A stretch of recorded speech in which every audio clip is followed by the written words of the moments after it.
Pepper. Pepper. Pepper. Pepper. A spice that raises questions, as old as time itself. What is it? What does it do? How does it taste? How does it feel between your toes? And perhaps, most importantly of all, does pepper have feelings? Pepper haunts tables, from workplace break rooms to fine dining establishments, usually just far enough out of reach that you've got to stretch over somebody just to get your hands on a little sprinkle of it. Pepper, in essence, is not capable of experiencing human feelings. This is because it is literally the berry of a creeping ivy of the family Piperaceae, which is good, because much like grass or spicy peppers, if these dried berries could know that their demise was literally a result of the defense mechanism they'd spent thousands, if not millions of years developing, well, then they'd have cause to be more than a little salty with us humans. Which, for obvious reasons, just won't do. In this multiple episode series on spices and the spice trade, it seems only fitting that we start out with a couple of episodes, give or take, on pepper, the most traded spice on Earth, the commodity that powered ancient Chinese economies and Islamic trade networks alike. Not to mention our own wonderful Western colonialism. You heard me right. I said Western in general. That means good old America's getting in on this action. But you'll have to wait. You'll have to be a patient little boy. Because our first entries focus on the earliest histories of the pepper trade. And history, as you all know, begins before America. Dude. Bro. Friend. To understand the history of pepper, we must first understand its roots. No, not like that. Now, as far as we can tell, the first place where pepper was actually domesticated was Kerala, India, which is pretty much where pepper came from throughout most of ancient history. Before this, it grew wild and free throughout the forests of southwestern India. Pepper, you see, requires a warm, tropical climate to grow, and partial shade to thrive. As a result, pepper has been almost exclusively cultivated along equatorial regions, notably southern India, Southeast Asia, and Brazil. This most flavorful of berries, native to Kerala, of course, would not remain there for long.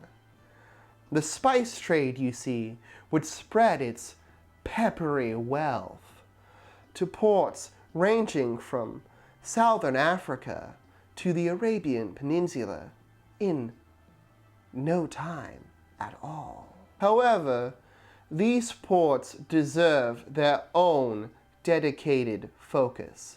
So for the purposes of this series, we'll be kind of glossing over them and their significance, at least for the time being.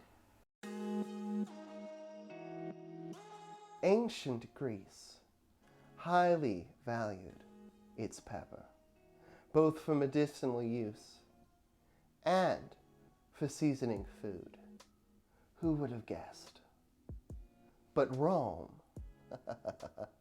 now Rome was a civilization that highly valued its pepper. In the 1st century, the awesomely named Emperor Domitius built a sort of warehouse complex dedicated entirely to storing Rome's wealth in the form of pepper and other spices, referred to as the Horia Piperateria. Pepper was definitely a major symbol of wealth in Rome. Notably, ancient Rome much preferred the hilariously named Piper longum, or long pepper, to its creeping ivy cousin, at least during its formative centuries. This is due in no small part to the preferred trade route of Piper longum and how it affected end market prices in Italy. You see, Piper longum is native to northeastern India, and as a result, its trade route takes it mostly overland all the way to Italy, without passing through any, shall we say, notoriously opulent markets. Piper nigrum, on the other hand, finds its origins in southwestern India, and as a result would travel over the Arabian Sea and into Egyptian-controlled ports on the Red Sea and into Egyptian markets, and then potentially over the Mediterranean Sea to Italian markets. As a result, Piper longum, by the time it reached Italy, was sold for a much lower and more reasonable price. Better still for Piper longum merchants, the average Greek and Roman customer would have most likely believed the two products were simply two different parts of the same plant. Now, unfortunately for those cutting their teeth on the Piper longum market, the relationship between ancient Rome and ancient Egypt was always complicated. And in 30 BCE, Rome would conquer Egypt, gaining access to Egypt's ports on the Red Sea, and through them, a more affordable pepper market. As Piper nigrum became more affordable to bring to Italy and Rome, it simply choked out the Piper longum market with its superior flavor and increased opulence Honestly, I personally haven't had Piper Longum, but supposedly it's a lot less oomph than Piper Nigrum. So arguably, the days of Piper Longum were numbered from the start, though Piper Longum did see use here and there in Europe through the medieval period and into the Renaissance. But wait, before you leave the disfigured stiletto heel, which is the Italian peninsula, there is another. A major Western civilization, a thriving jewel of a city, shining its glorious light across the Mediterranean. A city all too familiar to you lads. And I'm not talking about Constantinople. Oh, no, no, no. I'm talking about the city that strangled the opal of the medieval world, so that it might become the peppercorn of the Renaissance. That's right. I'm talking about Venice, bro. I don't know what that bro was. That bro's probably leaving the script. Venice, you see, developed its vast wealth through trade with Middle Eastern ports, which many of its more snobberly European contemporaries eschewed. And according to Marjorie Schaefer, author of some book that I found, as much as 80% of the value of the trade goods which flowed in to Venice was expressed in no form other than pure peppery goodness.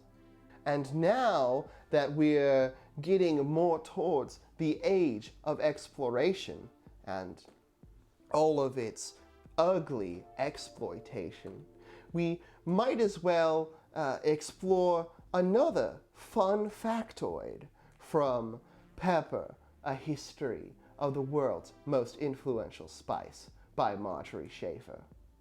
Nutmeg is my favorite spice, you see.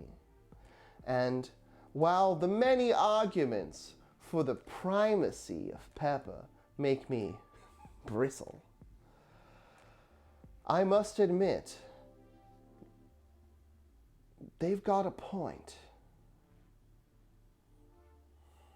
While nutmeg was far more valuable on average, the sheer quantity of pepper shipped into Europe, and China for that matter, far outweighed the demand for nutmeg or any other spice for that matter. For example, an expert on the spice trade, one Holden Furber, estimated that the collective demand for nutmeg, cloves, and cinnamon fell in the about £1 million range for Europe, while the estimated European demand for pepper, at least through the British East India Company, was somewhere around 6 to 8 million pounds per year at the industry's height. Venice would go on to maintain a thriving monopoly on the spice trade in Europe, all up until the mid to late Renaissance, when things would begin a-changin'. But before we get to that, an aside to express the sheer value of pepper during this time period. You see, pepper had such consistent high value that it was often used as dowries or ransom, or even often as currency, measured out peppercorn by peppercorn. This was especially the case in Europe, where pepper had to travel a truly astronomical distance, either over land or sea, through nations that could potentially be hostile to European interests. As a result, pepper often had value relatable to precious metals or shiny rocks, of which goblins and my wife deeply crave. In fact, the Renaissance Dutch developed an expression, a phrase, pepper duur, meaning, of course, pepper expensive, an expression which endures to this day. Oh, and speaking of the Dutch, and it's going to be a cut, and it's going to be like Portugal on the screen, because the Portuguese are for the Dutch. You get the joke. It's funny. It's funny! Europeans were driven by the market for Oriental goods, chief among them, pepper. Driven to seek out distant lands, and driven to impose their will upon as many of these distant lands as humanly possible. Iberia led the way. They tried to lead the way. Spain had read A Game of Thrones and headed west to go east. Well, Portuguese navigators, they squinted longum and hard at the large continent between them and the source of their beloved spices. They squinted and they pondered, and they said, maybe we can go around. And that is exactly what they did. Bit by agonizing bit. Every new point of contact along the perilous route around Africa, across the Indian Ocean and the Arabian Sea, and to Southeast Asia, was a sort of a first contact with European culture. For many of the people that they encountered, it was straight up the first contact they had with any European. These were some important first impressions. And golly, what an impression they made! The Portuguese worked their way around Africa over the course of decades. And by the time they reached India in 1497, they had established a pattern of pissing off every local state, viable port, and people group that they encountered along the way. This is due in no small part to the antics of one Vasco da Gama, the man in charge of the Portuguese merchant fleet, and the mission to reach the elusive East Indies and the mythical Prester John. Vasco was a notorious paranoid and terrified of running foul of local Muslims in Africa and India. And boy, did he ever manage to do just that. He fell into the habit of taking hostages preemptively at the ports that he would stop at. He even once resorted to burning an Indian vessel carrying pilgrims home to the Indian subcontinent from the Arabian Peninsula. There were, of course, no survivors of this incident, so it's a good thing that he bothered to write it down so that we could remember exactly how big of a POS Vasco da Gama really was, deep down in his miserable little ghoul-like soul. It is notable to point out that at this point, the clown circus of the European spice trade was in full effect. You see, the crews which made these around Africa journeys suffered terribly from dysentery and scurvy.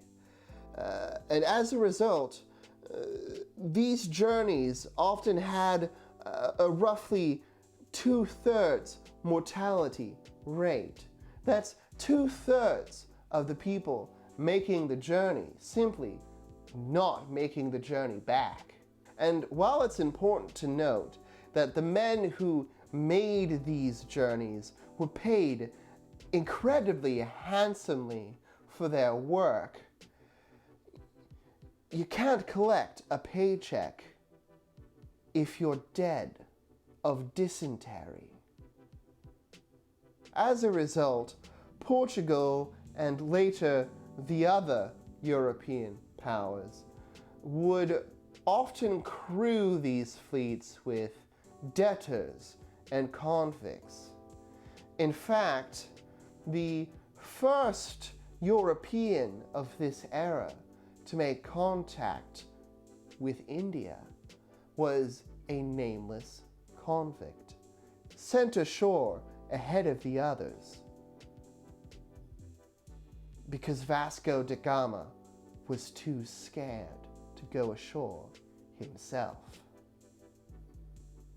When Tunisian merchants currently conducting business in the region approached the man to ask him why he was there, he simply responded to them that he was seeking Christians and spices.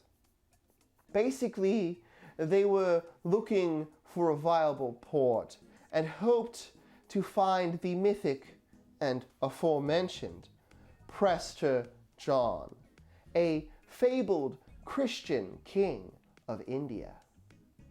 Of course, while they were certain that he just had to be around there somewhere, Prester John didn't exist. And he wasn't there, which was a shame, because that meant Vasco da Gama couldn't get those good Christian rates. Not that that would matter for too much longer for the Portuguese.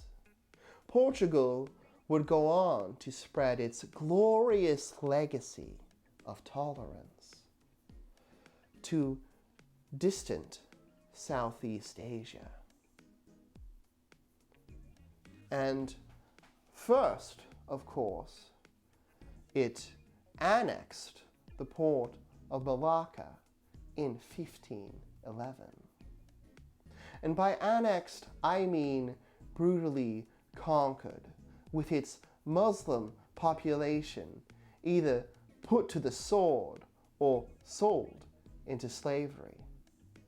And by thriving, I mean that before the Portuguese, this tiny sultanate was such a significant trade hub that this strait here is referred to as the Strait of Malacca to this very day. Seriously, I don't mean to undersell the merit of Malacca by including it in the middle of my Portugal segment. You see, Malacca was probably the most important and influential port in Southeast Asia before the Portuguese went and ruined it, with a history tracing its roots back to a rivalry with the fascinating Majapahit civilization, with their roots being tied directly into the fall of the incredible Srivijaya civilization.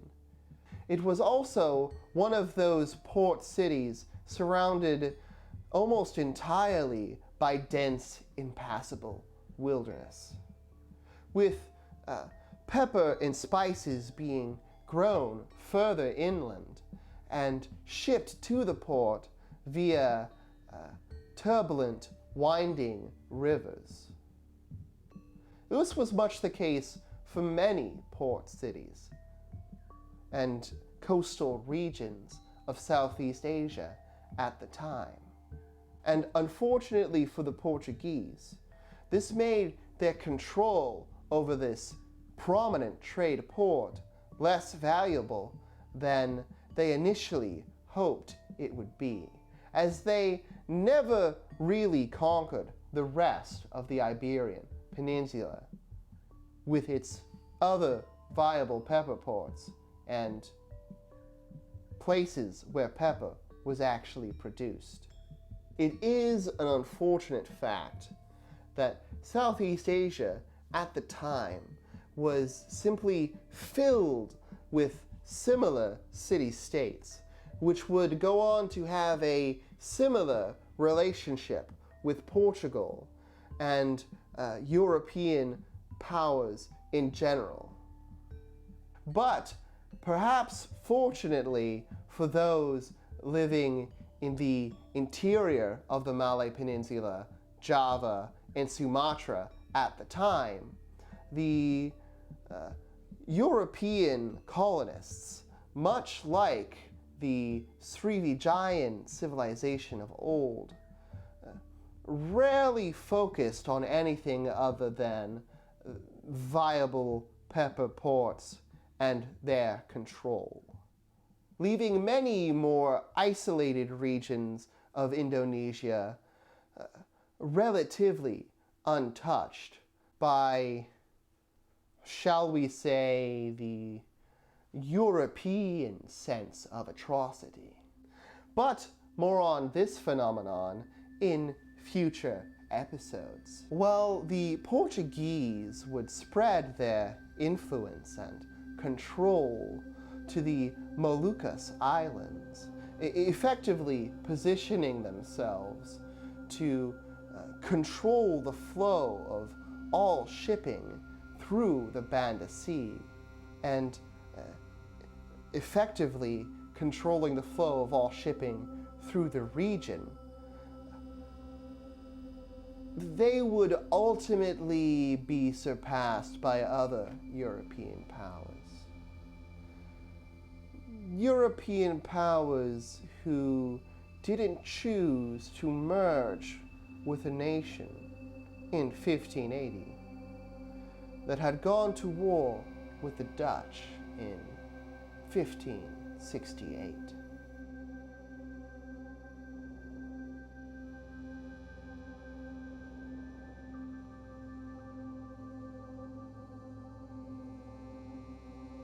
I sincerely hope that you, yes you, enjoyed this video.